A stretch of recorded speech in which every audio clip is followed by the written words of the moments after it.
Imagine opening your eyes in the morning with no alarm clock, no meetings waiting for you, and nowhere you're required to be.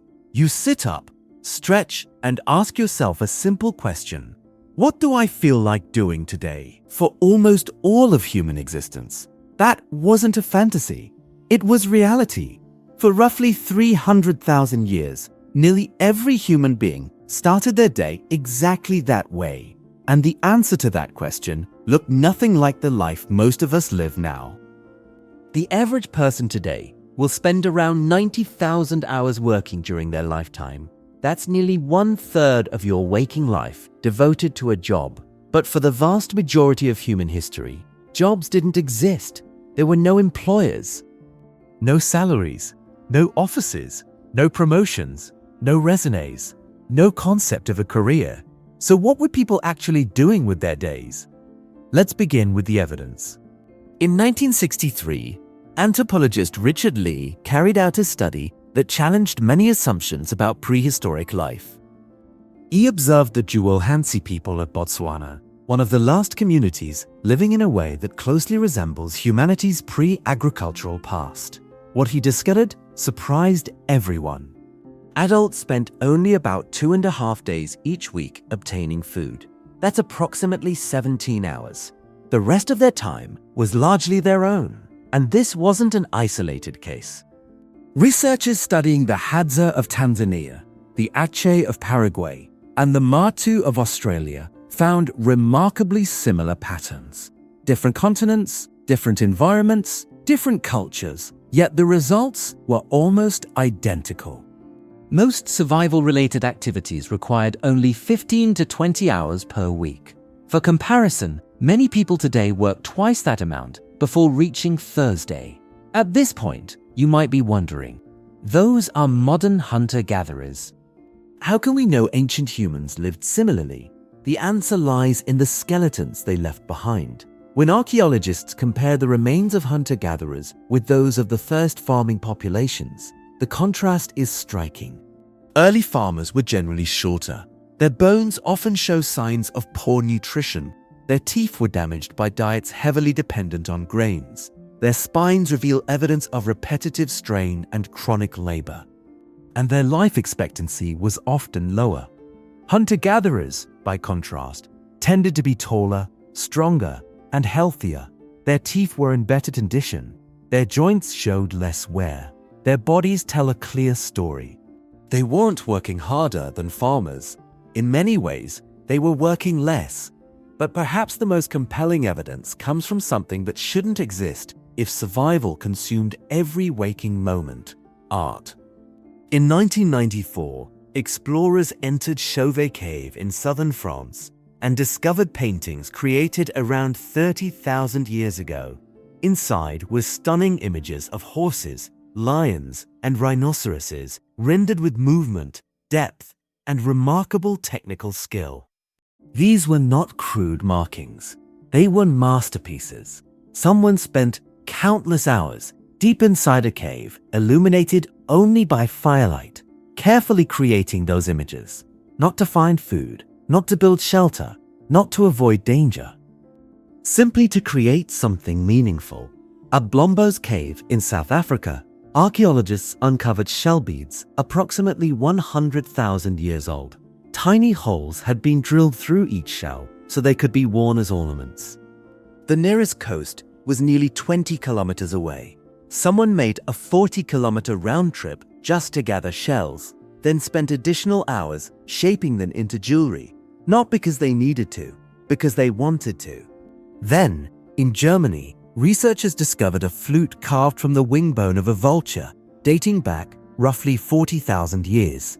It featured carefully positioned finger holes. Its maker understood sound, rhythm, and musical notes. Creating it required patience, precision, and time, not for survival, for music. And these discoveries are only a fraction of the evidence.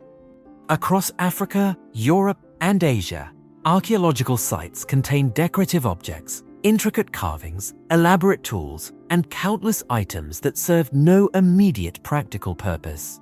Again and again, the record reveals the same thing.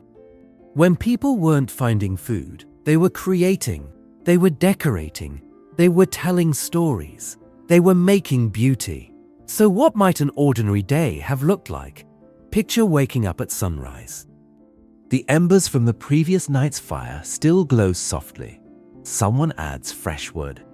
Breakfast might be leftover meat from a successful hunt, fish caught earlier, or nuts and berries gathered the day before. People eat together. They talk. They laugh. They loosely discuss what the day might bring. Not because a schedule demands it, because humans naturally gather and connect. Later in the morning, a few individuals may leave to hunt or forage. But here's the important detail. They didn't do this every day. If food was plentiful from recent success, there might be no need to leave camp at all. Instead, people repaired tools, sharpened spear points, wove baskets, prepared animal hides, improved their equipment. This wasn't work in the modern sense. There was no manager checking progress, no hourly wage, no deadline.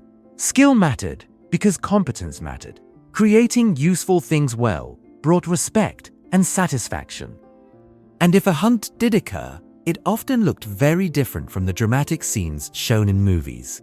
Humans are among nature's greatest endurance athletes. Rather than sprinting after prey, they often relied on persistence hunting.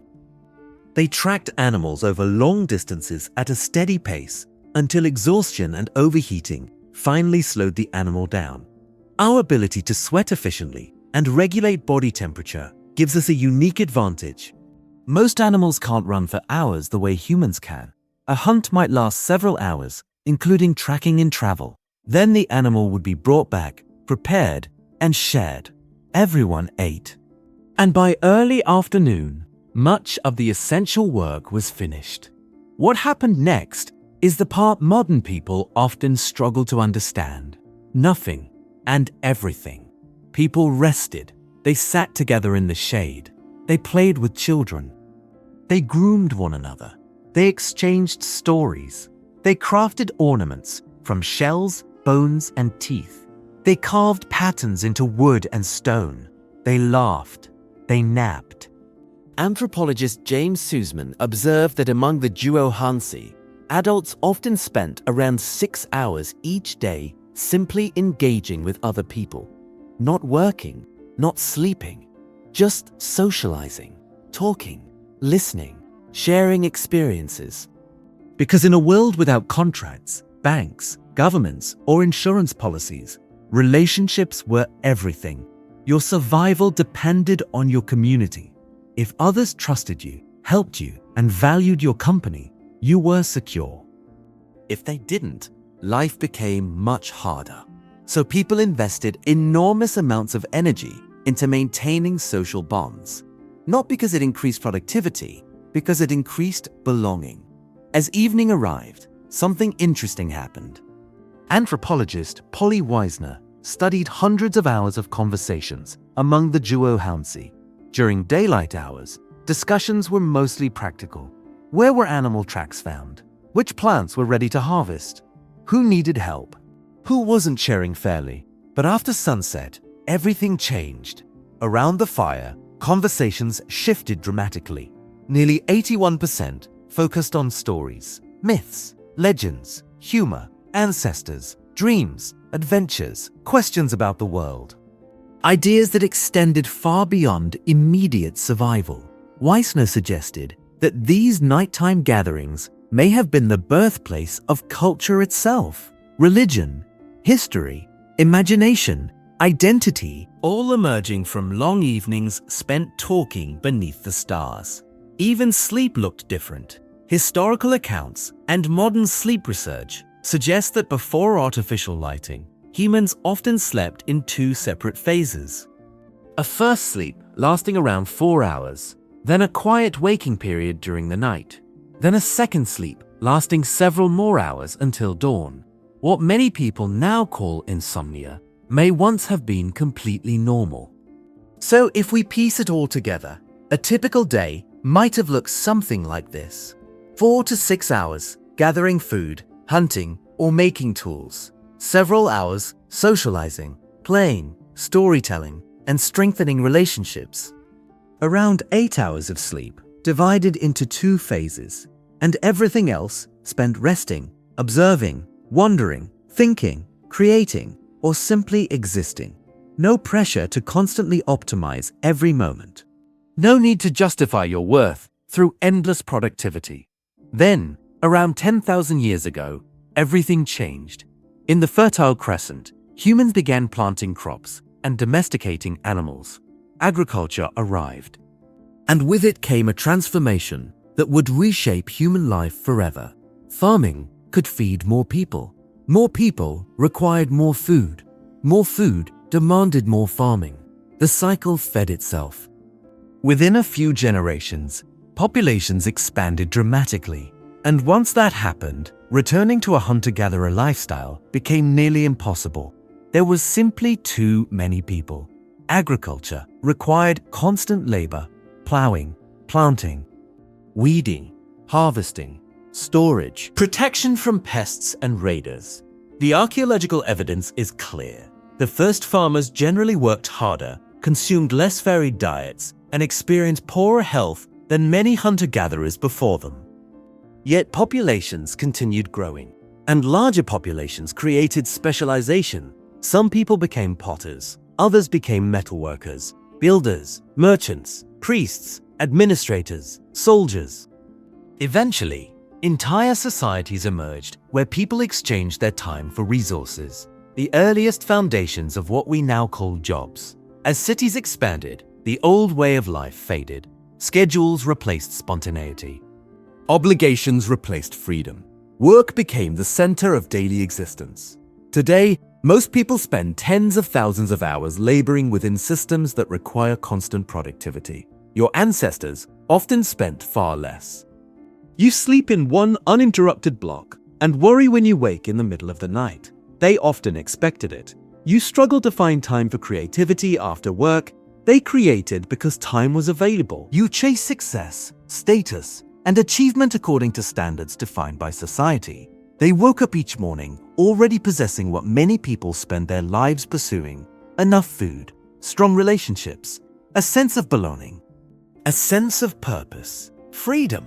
They didn't spend decades waiting for retirement to finally enjoy life. In many ways, they were already living it.